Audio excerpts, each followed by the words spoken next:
In this second video, we begin by exploring the math associated with the conjugate's application to power calculations. We are only going to be dealing with the variables here, as defined up here on the screen, which these variables apply to both leading and lagging scenarios. Now, pay attention to the angle terms. Remember, what we want in the end is the difference between the angles of the original phasors, not the conjugate phasors. This is obviously a subtraction of angles. Once again, we're looking for the difference between angles. It's not an addition. So let's start here without using the conjugate to see what happens.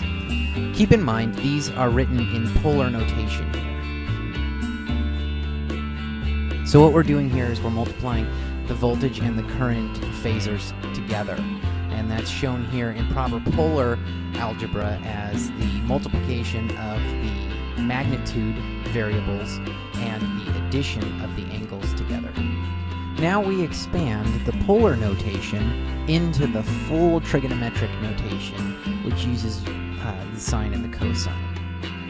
You should be aware here that once we start using sines and cosines, we aren't really referencing the arrows, we're referencing the actual sinusoidal attributes of voltage and current.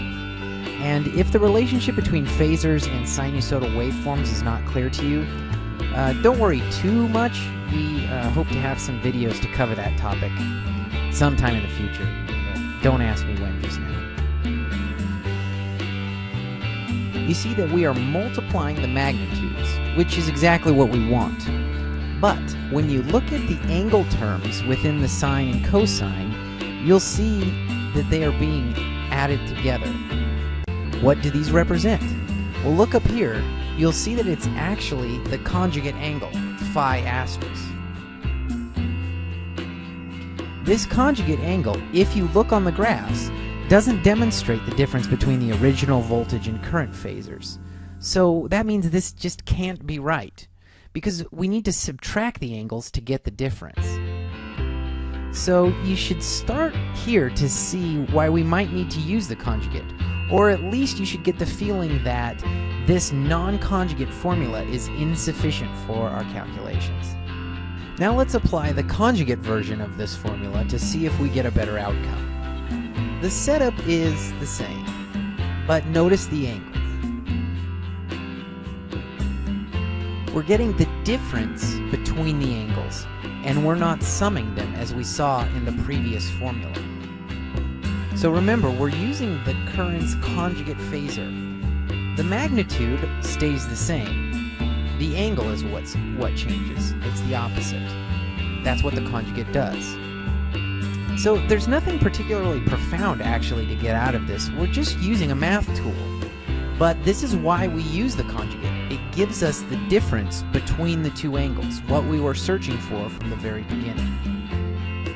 If you notice here, we're using theta V minus theta I. We're subtracting voltage from current.